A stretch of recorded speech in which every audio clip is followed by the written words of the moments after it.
السميع العليم من الشيطان اللعين الرجيم بسم الله الرحمن الرحيم الحمد لله رب العالمين الصلاة والسلام على رسوله الكريم أما بعد بسم الله الرحمن الرحيم قال رسول الله صلى الله عليه وآله وسلم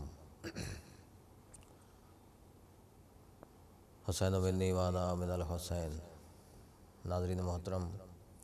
محرم کے حوالے سے حدیث پیغمبر صلی اللہ علیہ وآلہ وسلم جو آپ کے سامنے سرنامہ کلام جس کو بنایا، اور اس سے حدیث کے ذیل میں چند باتیں عرض کرنا ہے۔ محرم سے متعلق، عزاداری سے متعلق، ہماری ذمہ داری سے متعلق، اور حدیث سے متعلق چند چیزیں کہ یہ حدیث جو پیغمبر اسلام صلی اللہ علیہ وآلہ وسلم نے ارشاد فرمائی کہ حسین منی وانا من الحسین، حسین میرا مجھ سے ہے اور میں حسین سے ہوں۔ حدیث کے سلسلے سے تو آپ برابر مجالس میں سنتے آئے ہیں کہ حدیث کا ایک فقرہ ہماری سمجھ میں آ جاتا ہے کہ ہر نواسے کا تعلق اپنے نانا سے ہے، لیکن نانا کا تعلق نواسے سے، نواسا تو نانا سے ہوتا ہے۔ یہ سمجھ میں آتا ہے کہ حسین میرا مجھ سے ہے اس لیے کہ نانا ہے، تبھی تو نواسا نظر آتا ہے، لیکن میں حسین سے ہوں یہ نہیں سمجھ میں آتی بات۔ بعض افراد کہتے ہیں یہ کیا کہ رسول اسلام حسین سے ہیں، یعنی ان کا تعارف حسین سے۔ تو یہ بات ہمیں کربلا میں سمجھ میں آتی ہے کہ جہاں ایک طرف امام حسین علیہ السلام کی ذات ہے اور دوسری طرف وہ دشمن جو دین کے درپے ہیں، جو دین کو مٹانا چاہتے ہیں، تو پیغمبر نے جو اس وقت کہا تھا کہ میں حسین سے ہوں، یہ آج سمجھ میں آتا ہے کہ اگر امام حسین علیہ السلام کی ذات گرامی نہ ہوتی اور واقعہ کربلا رونما نہ ہوتا، امام حسین سرزمین کربلا پر جا کر اتنی عظیم قربانی نہ دیتے،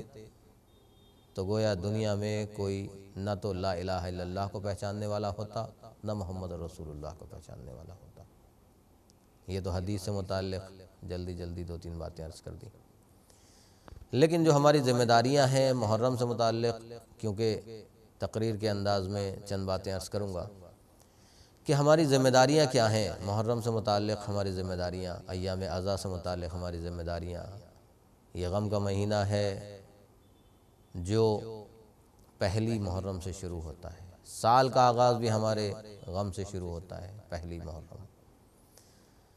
اس مہینے میں ہمیں کیا کرنا چاہیے، کون کون سے کام ایسے انجام دینا چاہیے، عمومی انداز میں میں بیان کروں گا، بہت زیادہ دقیق، یہ بہت زیادہ ایسے انداز میں نہیں کہ جس سے ہمارا عام مجمع، عام فہم افراد نہ سمجھ سکیں۔ عام انسان کو یہ بات سمجھنا چاہیے، بہت ہی عام سادہ لفظوں میں گفتگو کروں گا کہ ہماری اور آپ کی کیا ذمہ داریاں ہیں محرم سے متعلق۔ ہم ایام عزا مناتے ہیں، پوری شدت کے ساتھ مناتے ہیں، پورے جوش کے ساتھ مناتے ہیں،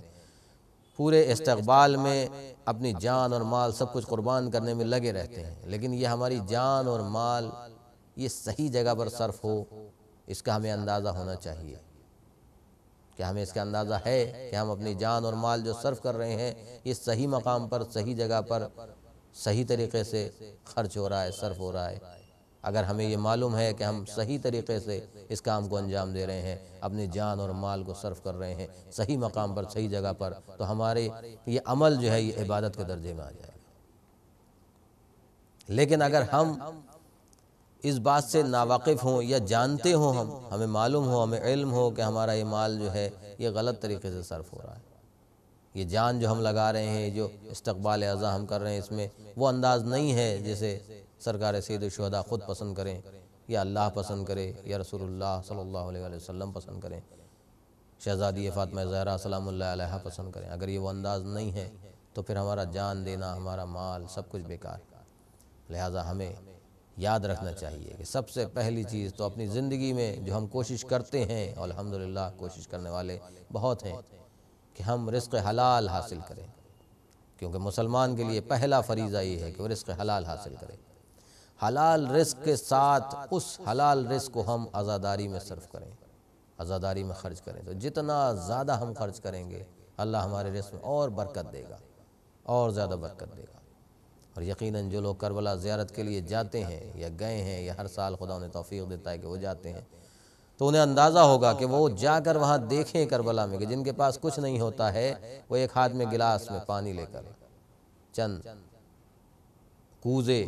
یا چند گلاس ہیں جو پانی سے بھرے ہوئے ایک چھوٹا بچہ اپنے سر پر رکھ کر بیٹھا رہتا ہے۔ شدت گرما میں دھوپ، تپش، پسینہ بہہ رہا ہے، لیکن وہ کم سن بچے جو اپنے سر پر پانی کے گلاس رکھے ہوتے ہیں یا کھانے کے لیے تھوڑی سی غذا یا دستمال کاغذی، وہ چیزیں ہیں کہ جو ان کی نظر میں بہت اہم ہیں، بھلے ہماری نظر میں وہ ایک معمولی چیز ہے، ایک گلاس پانی کی ہماری نظر میں کوئی حیثیت نہیں ہوگی مثلا، لیکن اس شخص کی نظر میں ایک گلاس پانی کی اہمیت بہت ہے کہ جو ایک عقیدے کے تحت کسی شاہراہ پر کھڑا ہو جائے، یہاں سے گزرنے والے مسافر ہیں جو اس غرض سے جا رہے ہیں کہ ہم حسین علیہ السلام کے روضے پر جا رہے ہیں، امام حسین نے ہمیں بلایا ہے، اور ان راہ گیروں کو، ان راستہ چلنے والے مسافروں کو، ان راستہ چلنے والے مسافروں کو، ان مسافروں کو راستہ چلنے والے مسافر، ان کو ہم سیر و سیراب کریں گے اس آب سے، اس پانی سے۔ یاد رکھنا چاہیے کہ ہمارا عمل جو ہے اگر اس کے اندر نیت خالص ہے تو ایک گلاس پانی بھی اگر ہم نے پلایا ہے صرف اس نیت سے پلایا ہے، صرف اس نیت سے ہم ایک جام آب لیے ہوئے ہیں کہ یہ جام آب ان مسافرین کے لیے ہے جو کربلا کی زیارت کے لیے جا رہے ہیں، تو ہمارا یہ ایک گلاس پانی بھی اس سونے کے پہاڑ سے زیادہ بلند ہوگا اور اس سے زیادہ اہمیت رکھتا ہوگا جو کوئی تکبر میں آ کر، غرور میں آ کر کسی کی مدد کرے، اور صرف اس لیے کہ اس کی نظر میں خوشنودی خالق یا خوشنودی اہل بیت نہ ہو، بلکہ اس کی نظر میں صرف اپنی بڑائی ہو، تو اگرچہ وہ سونے کا پہاڑ بھی راہ خدا میں دے دے گا تو قابل قبول نہیں ہے۔ اس لیے کہ تکبر کے ساتھ اگر کوئی عمل کر رہا ہے تو وہ رائے گاہ ہے، تکبر نہیں ہونا چاہیے، ذہن میں تصور ہونا چاہیے کہ ہم کس کی بارگاہ میں عمل کو انجام دے رہے ہیں۔ کربلا ایک درسگاہ ہے ہمارے لیے، آپ کے لیے، سب کے لیے۔ ان ایام اعزا کی جب ہم ابتدا کرتے ہیں تو ابتدا ہوتی ہے کہاں سے؟ دیباچہ کربلا، جناب مسلم ابن عقیل کی شہادت سے۔ 9 ذی الحجہ جناب مسلم ابن عقیل کی شہادت ہے۔ یہ پہلا صدمہ جو امام حسین علیہ السلام کو پہنچتا ہے کہ جناب مسلم کی شہادت کی خبر، اور اسی کربلا سے ہم آنسوؤں کے ذریعے ایک پیغام کو دنیا تک پہنچاتے ہیں کہ انسانیت کا پیغام، ایک دوسرے کو سیر و سیراب کرنے کا پیغام، ایک دوسرے کی ہمدردی، ایک دوسرے کے لیے ہمدردی، ایک دوسرے کو مدد کرنا، ایک دوسرے کی مدد کرنا، ایسے پیغام کو دنیا تک پہنچانا چاہیے، اور پہنچانا ہمارا حق ہے، اور دنیا کے ہر انسان کا فرض ہے کہ وہ ایسے پیغام کو دنیا تک پہنچائے، دنیا کے گوشے گوشے تک پہنچائے کہ جس پیغام کی بدولت دنیا میں امن پھیل جائے، امان ہو، سلامتی ہو، بھائی چارگی ہو، ایک دوسرے کے لیے ہمدردی کا جذبہ ہو، ایک دوسرے کے لیے محبت اور اخوت کی بات ہو۔ بعض افراد اعتراض کرتے ہیں اس بات پر، صاحب محرم ہم کیوں مناتے ہیں؟ سوال کرتے ہیں، یہ سوال اعتراض کے تحت بھی ہوتا ہے کہ کیوں مناتے ہیں، کب تک مناتے رہیں گے، کب تک روتے رہیں گے؟ دیکھیے، رونے سے پہچان ہوتی ہے، رونے سے ظالم کا ظلم سامنے آتا ہے، رونے سے انسان کے احساسات اور جذبات سامنے آتے ہیں، رونے سے علت سامنے آتی ہے، کسی نہ کسی وجہ سے انسان روتا ہے، کسی کو کوئی تکلیف ہوگی تب روئے گا، کسی کو کوئی پریشانی ہوگی تب روئے گا۔ ایک بچہ گریہ کرتا ہے اس وقت جب پیدا ہوتا ہے، اس ہمیں اندازہ نہیں ہوتا ہے، لیکن جب وہ روتا ہے تو اس کے پیچھے ایک علت ہوتی ہے کہ وہ دنیا میں آیا ہے تو اسے بھوک لگی ہے، اسے کھانا چاہیے، تو ماں اس بچے کو سب سے پہلے غذا فراہم کرتی ہے، بچہ خاموش ہو جاتا ہے، لیکن یہی بچہ جب بڑا ہونے لگتا ہے، دھیرے دھیرے بڑا ہو جاتا ہے، اور وہ کسی ایک کھلونے کی طرف مائل ہوتا ہے اور باپ یا ماں اسے نہ دلائے وہ کھلونا، تو اس وقت وہ گریہ کرتا ہے، یعنی اب اس کے گریہ کے پیچھے جو علت ہے، سبب ہے، وہ اس چیز کا حاصل کرنا، اس وجہ سے رو رہا ہے۔ کیوں رو رہا ہے؟ کیونکہ اب اسے بھوک لگے گی تو وہ کہہ سکتا ہے، 4-5 سال کا، 6 سال کا، 8 سال کا بچہ ہے، وہ منہ سے کہہ دے گا مجھے کھانا چاہیے، مجھے پانی چاہیے، میں یہ کام کر رہا ہوں، میں وہ کام کر رہا ہوں، میں یہ کام نہیں کرنا چاہتا، میں یہ کام کرنا چاہتا ہوں، ہر کام کو بیان کر دے گا۔ لیکن اگر وہ کسی چیز کی ضد کرے اور اسے کوئی چیز چاہیے ہو اور اسے ہم نہ دلائیں تو اس وقت وہ گریہ کرے گا، روئے گا، اور یہ گریہ اللہ کو بہت پسند ہے۔ مومن کے لیے کہا گیا ہے کہ مومن اگر گریہ کرے، گڑ گڑائے اپنے رب کے سامنے، تو یقیناً اس کو دنیا کی ہر شے جو اس کے لیے حلال ہے، جو اس کے لیے اللہ نے پسند کی ہے، اللہ اسے عطا کرے گا۔ تو مومن کے لیے گریہ کرنا، نماز میں گریہ کرنا مستحب ہے کہ انسان نماز میں گریہ کرے۔ اللہ کے لیے، اللہ کے خوف سے تقوی الہی اختیار کرے۔ تقوی کے منزل میں آنے کے بعد ہم اگر گریہ کرتے ہیں، خوف الہی سے اگر ہم گریہ کرتے ہیں تو ہمارا گریہ قابل قبول ہے۔ تو جب ہم آنسو بہاتے ہیں تو یاد رکھیے اس کے پیچھے کوئی نہ کوئی علت ہوتی ہے، کوئی نہ کوئی وجہ ہوتی ہے۔ تو یہاں جب ہم گریہ کرتے ہیں تو یہاں پر امام حسین علیہ السلام کا جو بھرا گھر کربلا میں لٹ گیا ہے، اس بھرے ہوئے گھر کی یاد میں ہم گریہ کرتے ہیں، روتے ہیں، گریہ کرتے ہیں اس بات پر کہ ہمارے دل میں غم ہے۔ اور کیوں نہ ہو غم؟ اس لیے کہ کسی گھر سے ایک جنازہ اگر نکلتا ہے، کسی کی ایک اولاد اگر ختم ہو جاتی ہے، کسی کا ایک رشتہ دار، بھائی بہن، ناتے دار کوئی بھی اگر قتل ہو جاتا ہے یا ختم ہو جاتا ہے، دنیا سے رخصت ہو جاتا ہے، تو وہ برسوں سے یاد کر آنسو بہاتا ہے۔ مسلمان اگر اس بات پر اعتراض کرے کہ آنسو بہانا بدعت ہے، آنسو بہانا غلط ہے، رونا بدعت ہے، تو جناب یعقوب سے جا کر پوچھے کہ جنہوں نے جناب یوسف کی یاد میں اتنا گریہ کیا، اتنا روئے کہ آنکھیں سفید ہو گئیں۔ قرآن ان کے گریے کا، ان کے رونے کا، ان کے یاد کرنے کا تذکرہ کر رہا ہے۔ مسلمان اس بات پر اعتراض نہیں کرتا ہے، لیکن اگر کوئی حسین ابن علی پر گریہ کرے، ماتم کرے، روئے، یاد کرے، یاد منائے، تو اس یاد پر اعتراض ہوتا ہے۔ اگر ہم امام حسین علیہ السلام کا غم مناتے ہیں، ہر سال استقبال اعزا کرتے ہیں، محرم کا استقبال کرتے ہیں، اور دنیا کو اپنے غم سے ایک پیغام پہنچاتے ہیں، تو اس پر اعتراض ہے کہ یہ کیوں مناتے ہیں کربلا کی یاد؟ میں کہوں گا کہ ہاں، کربلا کی یاد ہم مناتے ہیں تو اعتراض ہوتا ہے، لیکن جب جناب اسماعیل کی قربانی کو یاد کیا جاتا ہے اور وہ یاد منائی جاتی ہے جو جناب ابراہیم علیہ السلام نے انجام دی تھی، جو جناب ابراہیم علیہ السلام نے عمل کیا تو اس عمل کو یاد دلایا جاتا ہے، اسے یاد کیا جاتا ہے۔ سینکڑوں، لاکھوں، کروڑوں کی تعداد میں دمبے ذبح کیے جاتے ہیں، بکرے۔ یہ دمبے جو ذبح کیے جا رہے ہیں جناب ابراہیم کی قربانی کی یاد میں، جناب اسماعیل کے جو عوض میں دمبا آیا تھا، اس قربانی کو یاد کر کے ہم بقر عید مناتے ہیں تو کوئی اعتراض نہیں ہے۔ لیکن اگر ہم فخر ابراہیم، فخر اسماعیل کی یاد مناتے ہیں، گریہ کرتے ہیں اور ایک پیغام کو دنیا تک پہنچاتے ہیں تو اعتراض ہوتا ہے۔ اس کی وجہ کیا ہے؟ کیونکہ جب ہم آنسو بہائیں گے، گریہ کریں گے تو پوچھنے والا پوچھے گا کہ کیوں رو رہے ہو؟ تو ہم بتائیں گے کہ کربلا میں حسین کا بھرا گھر لٹ گیا، کربلا میں رسول کا نواسہ قتل کر دیا گیا، نبی کا نواسہ، اکلوتی بیٹی نبی کی فاطمہ الزہرا سلام اللہ علیہا کا فرزند دلبند حسین ابن علی قتل کر دی گئے، اور صرف حسین نہیں بلکہ ان کے ساتھ اور اصحاب و انصار اولادیں قتل کی گئیں۔ 72 کا غم مناتے ہیں۔ اس کے علاوہ جو چادریں چھینی گئیں جناب زینب اور جناب ام کلثوم کے سروں سے، بیویوں کے سروں سے، جناب سکینہ پر جو ظلم کیے گئے، جناب علی اصغر کے گلے پر جو تیر لگا، یہ ساری باتیں جب ہم دنیا کو بتائیں گے، دنیا کے سامنے آئیں گی، تو سوچنے والا سوچے گا، اگر اس کے دل، سینے میں انسانیت کا دل ہے، اگر اس کے سینے میں دل ہے، اگر وہ انسان ہے، اگر اس کے اندر انسانیت ہے، تو تڑپ جائے گا، سوال کرے گا کہ یہ ظلم کیوں ہوا تھا، یہ ظلم کس لیے ہوا تھا؟ تو یقیناً تاریخ کے اوراق پلٹے جائیں گے اور وہ تمام حقائق سامنے ہوتے چلے آئیں گے، وہ تمام حقائق دنیا کے سامنے پیش ہوں گے کہ جس کے بعد مجرم نظر آنے لگیں گے، وہ افراد کے جنہیں مجرم ہونے سے بچایا جاتا ہے۔ اسلام کے دونوں رخ سامنے آ جائیں گے، ایک وہ رخ ہے جو سلاطین و امراء کا ہے، اور ایک وہ رخ ہے کہ جس میں اولیاء اللہ نظر آ رہے ہیں۔ ان دونوں رخوں کو اگر دیکھا جائے گا تو بقا اور دوام کس میں ہے کہ سلاطین و امراء کے دور میں، سلاطین و امراء کے رخ پر دوام نہیں ہے، بلکہ دوام ہے اس راستے پر جو انبیاء کا راستہ ہے، جو اولیاء کا راستہ ہے، جو اوصیاء کا راستہ ہے۔ ہمیں یاد رکھنا چاہیے کہ ہماری منزل کیا ہونا چاہیے، ہم کربلا کے پیغام کو کیسے پہنچائیں گے، کیسے نشر کریں گے، یہ چیز ہمارے زیر نظر رہنا چاہیے کہ ہم یاد کربلا مناتے ہیں، عاشورہ مناتے ہیں، ایام عزا، فرش عزا بچھاتے ہیں، ایام عزا مناتے ہیں، لیکن چند باتوں کا ہمیں خیال رکھنا چاہیے، چند باتوں کا ہمیں احساس ہونا چاہیے کہ ہم اپنے اس عمل سے کسی دوسرے کو نقصان نہ پہنچائیں، ہمارے اس عمل سے کسی دوسرے کو ٹھیس نہ پہنچے۔ اور الحمدللہ ہم کوشش کرتے ہیں، ہماری ملت اس کوشش میں رہتی ہے کہ ہم اپنے اس غم کے ذریعے سے کسی دوسرے کو نقصان نہ پہنچائیں، وہ ہماری وجہ سے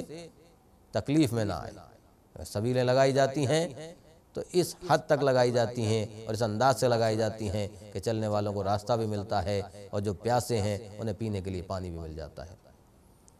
اگر لنگر لگائے جاتے ہیں تو اس انداز سے لگائے جاتے ہیں کہ بھوکوں کو کھانا بھی مل جاتا ہے اور چلنے والوں کو راستہ بھی ملتا ہے۔ یہ نہیں کہ پوری سڑک بند کر دی اور ہم نے بیچ میں لنگر لگا دیا، یہ غلط ہے۔ کہ راستہ بھی دو جانے والے اپنا راستے پر جاتے رہیں، اور جس کو بھوک لگے گی، جس کو پیاس لگے گی، وہ کھانا اور پانی حاصل کر سکتا ہے۔ ہم اپنے عمل کے ذریعے سے بتاتے ہیں کہ ہم کربلا کو کس طریقے سے پیش کرنا چاہتے ہیں، اور یقیناً اگر ہم نے اپنے عمل میں درستگی نہیں رکھی، اپنے صحیح عمل کے ذریعے سے ہم نے کربلا کو نہیں پیش کیا، تو جس عمل کے ذریعے ہم پیش کریں گے کربلا ویسی ہی نظر آئے گی، اگرچہ کربلا وہ نہیں ہے جو غلط عمل غلط انداز سے پیش کی جائے۔ یاد رکھیے، ہمارے کسی عمل سے کسی دوسرے کو تکلیف نہیں پہنچنا چاہیے، کسی دوسرے کو نقصان نہیں پہنچنا چاہیے۔ پیغام حسینی کو پہنچانا، اخوت و محبت کے، بھائی چارگی کے پیغام کو آگے پہنچانا، آگے بڑھانا، یہ ہمارا اولین فریضہ ہے اور ہونا چاہیے۔ ہمارے پیش نظر یہ رہنا چاہیے کہ کربلا کے میدان میں ہر رشتہ موجود ہے، بھائی بھائی کا رشتہ ہے۔ جہاں جناب عباس علیہ السلام ہیں، ایک بھائی کے عنوان سے، اگر ہم جناب عباس علیہ السلام کے کردار کو دیکھیں اور آپ کو ایک بھائی کے عنوان سے، ایک شجاع و بہادر کے عنوان سے دیکھیں، تو شجاع و بہادر کے عنوان سے دنیا جانتی ہے کہ جناب عباس کا کردار کیا تھا۔ اگر زمین پر خط کھینچ دیا ہے تو مجال نہیں ہے کہ جو کوئی اس خط کو پار کر سکے، لیکن یہی جناب عباس علیہ السلام ہے۔ اگر حفظ مراتب کے عنوان سے دیکھیں کہ کتنا پاس و لحاظ ہے بھائی سے بھائی کی محبت کا، بھائی سے بہن کی محبت، کتنا پاس و لحاظ کہ اگر بھائی نے کہہ دیا، اگر بہن نے کہہ دیا کہ بھیا دریا کے کنارے سے خیمے ہٹا لیے جائیں، تو عباس علیہ السلام نے دریا کے کنارے سے خیمے ہٹا لیے۔ اگر جناب زینب نے کہہ دیا کہ بھیا پانی لینے جا رہے ہو، جنگ کرنے تو نہیں جا رہے ہو، یہ تلوار کی کیا ضرورت ہے، تو تلوار کو توڑ کر دو ٹکڑے کر کے شہزادی کے قدموں میں ڈال دیا۔ یاد رکھیے کہ کربلا میں یہ وہ کردار ہیں کہ جن کے ایک پہلو پر اگر ہم نے زور دیا تو دوسرا پہلو ہماری سمجھ میں نہیں آئے گا، اگر ہم نے دوسرے پہلو کو نہیں سمجھا تو ہماری زندگی کامیاب نہیں ہو سکتی۔ ہمیں اپنی زندگی کو اگر کامیاب بنانا ہے تو جناب عباس علیہ السلام، جناب زینب علیہ السلام سلام اللہ علیہ، جناب ام کلثوم سلام اللہ علیہ، جناب علی اکبر علیہ السلام، خود سرکار سید الشہداء علیہ السلام، امام زین العابدین علیہ السلام، ان سب کرداروں کے ہر پہلو پر نظر ڈالنا ہوگی۔ صرف ایک پہلو نہیں کہ ہم نے شجاعت کو دیکھ لیا، ہم نے صبر کو دیکھ لیا، ہم نے علم کو دیکھ لیا، نہیں، ہر پہلو ہر جہت سے دیکھنے کی کوشش کریں اور ان پہلوؤں پر عمل کرنے کی کوشش کریں۔ جناب عباس علیہ السلام اگر کربلا میں بہادر ہیں، شجاع ہیں، تو شجاعت صرف اس کا نام نہیں ہے کہ تلوار لے کر میدان میں آئے اور ہزاروں، لاکھوں، سینکڑوں افراد کو قتل کر دیا، نہیں، وہاں جناب عباس علیہ السلام تلوار لے کر گئے نہیں۔ اب شجاعت کیسے ظاہر ہو؟ کہ بہادری اور شجاعت یہ بھی ہے کہ قوت ہوتے ہوئے، طاقت ہوتے ہوئے امر مولا، حکم مولا پر عمل کرنا، کہ اگر امام حسین علیہ السلام نے کہہ دیا کہ جنگ نہیں کرنا ہے، تو اب جناب عباس یہ نہیں کہہ رہے کہ آقا میں جنگ کرنا چاہتا ہوں، آپ نے یہ نہیں کہا، جبکہ ایک بہادر کے لیے تلوار اس کا سب سے بڑا، سب سے جو بڑی چیز ہے اس کے لیے وہ تلوار۔ شجاع، ایک شجاع انسان، ایک بہادر انسان یہ چاہتا ہے کہ اسے موقع دیا جائے کہ وہ سینکڑوں، ہزاروں، لاکھوں افراد کو قتل کر کے جنگ فتح کرے۔ کہا یہاں فتح اس میں نہیں ہے کہ قتل کرنا ہے، بلکہ قتل ہو جانے میں فتح ہے۔ اس لیے کہ مار دینا کوئی بڑی بات نہیں ہے، لیکن حق کے لیے مر جانا یہ بڑی بات ہے۔ ہر انسان مرنے سے ڈرتا ہے، لیکن تاریخ کے باب کو الٹ کر اگر دیکھیں، تاریخ کے باب کو اگر پلٹ کر دیکھیں اور آنکھ کو پلٹیں، اور جب امام حسین علیہ السلام کربلا کی طرف جا رہے ہیں، راستے میں سینکڑوں افراد ملے، ہر ایک نے پوچھا، امام نے اپنے ہدف کو بیان کیا، میں کیوں جا رہا ہوں، تاکہ کسی کو دھوکہ نہ ہو جائے کہ وہاں مال و زر ملے گا، وہاں قیمتی اشیاء ملیں گی۔ امام نے کیا فرمایا؟ کہا میں وہاں اپنی جان قربان کرنے جا رہا ہوں، جان دینے جا رہا ہوں، مال لٹانے جا رہا ہوں، مال لوٹنے نہیں جا رہا ہوں۔ عزیزان محترم، یاد رکھیے گا، ایک حسینی کی پہچان بتائی ہے سرکار سید الشہداء نے، کہ ایک حسینی وہ ہے کہ جو حسینی مشن کو پہچانے کہ امام حسین علیہ السلام کربلا کیوں گئے تھے، کا مال کو لٹانے گئے تھے، جان کو لٹانے گئے تھے۔ تو ایک حسینی کا فریضہ کیا ہے کہ وہ اپنی جان کو لٹا دے، اپنے مال کو لٹا دے راہ خدا میں۔ اور اگر کوئی مال خدا کو لوٹتا ہوا نظر آئے، اسے لٹانے کے بجائے اسے لوٹتا ہوا نظر آئے، اسے خورد برد کرتا ہوا نظر آئے، تو اس کا مطلب یہ کہ حسینی نہیں ہے۔ ایک حسینی کی پہچان یہ ہے کہ وہ اپنی جان و مال راہ خدا میں صرف کر دے، لٹا دے، نہ کہ مال خدا کو لوٹ لے۔ مال خدا کو لوٹنا یہ حسینیوں کا کام نہیں ہے۔ لہذا ہمیں پہلی چیز جو امام حسین علیہ السلام کے کردار اور ان کے سفر کے دوران نظر آتی ہے، جو آپ کے احکامات، جو آپ کے انداز سے نظر آتی ہے، اس میں سخاوت کے ساتھ ساتھ یہ جملے ہیں کہ میں مال لوٹنے نہیں لٹانے جا رہا ہوں، میں جان لوٹنے نہیں جان لٹانے جا رہا ہوں۔ تو حسینی کی پہچان یہ ہونا چاہیے کہ ہم جان دے دیں حق کی راہ میں۔ کسی کی جان لینا یہ ہمارے لیے نہیں ہے۔ حق کی راہ میں جان کو قربان کر دینا اور خوشنودی خالق کے لیے اپنی جان قربان کرنا، یا جہاں خوشنودی خالق، جہاں مرضی رب ہو، کسی کو اگر قتل بھی کرنا ہے تو مرضی رب ہو۔ اگر رب کی مرضی نہیں ہے تو ہم اسے قتل نہیں کر سکتے، اسے اپنی جان قربان کر سکتے ہیں جہاں رب کی مرضی ہے۔ خود اپنے آپ کو بھی قتل نہیں کرا سکتے، اپنے آپ کو بھی پیش نہیں کر سکتے جب تک رب کی مرضی نہ ہو۔ لہذا رب کی مرضی پہلے ہے، اللہ کی مرضی پہلے ہے۔ تو جب امام حسین علیہ السلام راستے میں ہے اور ایک مقام پر آپ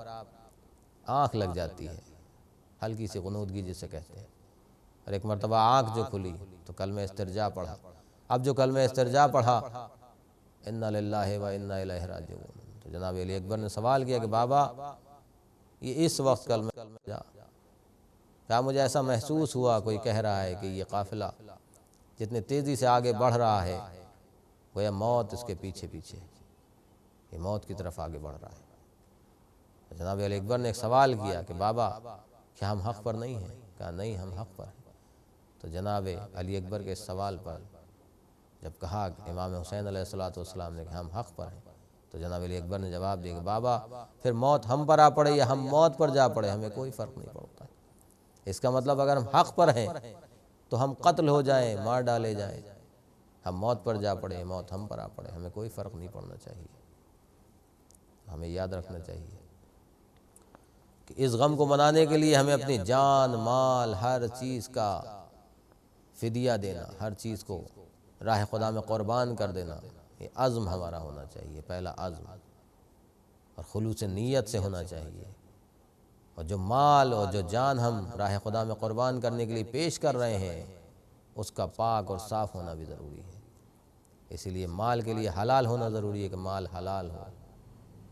خدا نہ کرے اگر ہمارے مال میں حرام مال شامل ہے اور ہم راہ خدا میں خرچ کر رہے ہیں، عزاداری حسین کر رہے ہیں، کوئی عمل بھی انجام دے رہے ہیں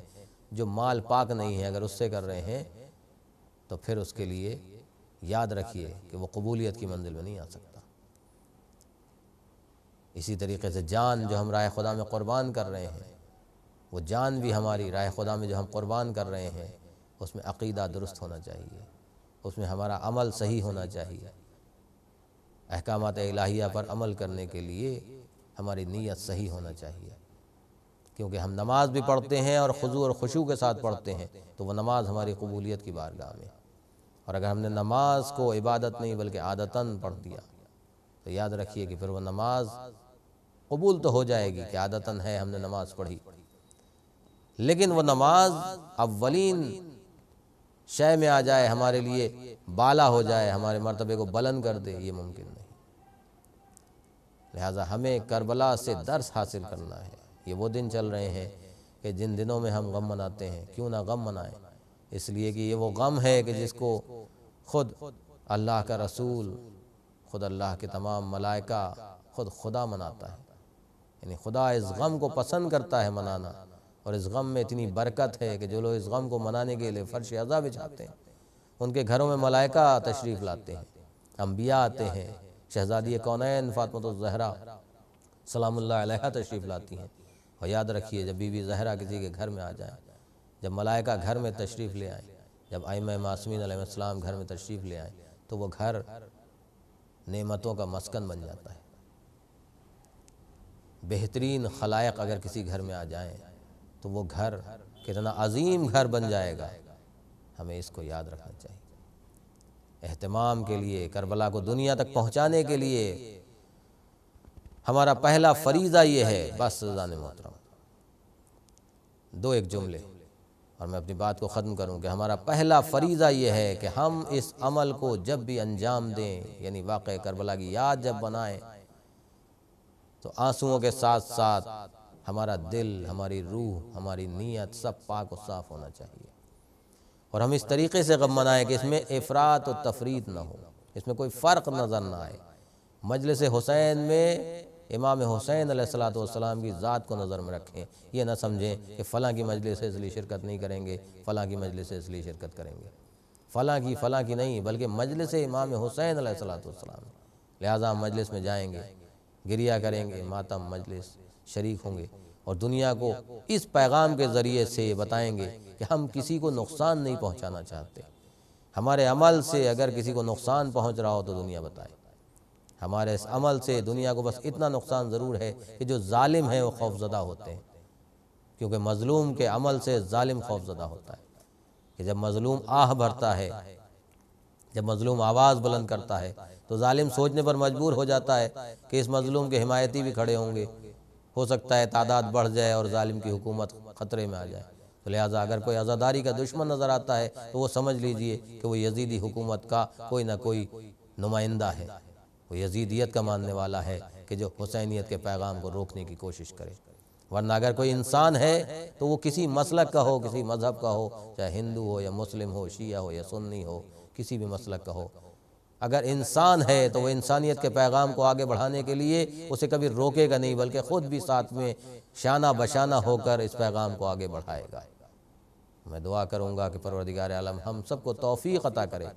کہ ہم سب اس انسانیت کے پیغام کو مل کر آگے بڑھائیں، متحد ہو کر آگے بڑھائیں، غم حسین کو خود بھی منائیں اور دوسروں کو منانے کے لیے اس طریقے سے تشویق دلائیں کہ جس طریقے سے شہزادی کونین پسند کرتی ہے۔ یقیناً اگر ہمارا عمل بارگاہ رب العزت میں قبول ہو گیا اور ہمارے اس عمل کے ذریعے سے دوسروں کو فیض پہنچ گیا اور دنیا امن کا گہوارہ بن گئی، تو پھر ہم بھی کامیاب ہیں، اور یقیناً ہمارے ساتھ جو لوگ بھی شریک ہیں، دامِ درہم سخنے، وہ سب کامیاب ہیں۔ بس پروردگار عالم ہماری ان تمام توفیقات میں اضافہ فرمائے اور ہمیں ہر منزل پر کامیابی اور کامرانی عطا فرمائے۔ وآخر دعوانا الحمد للہ رب العالمین۔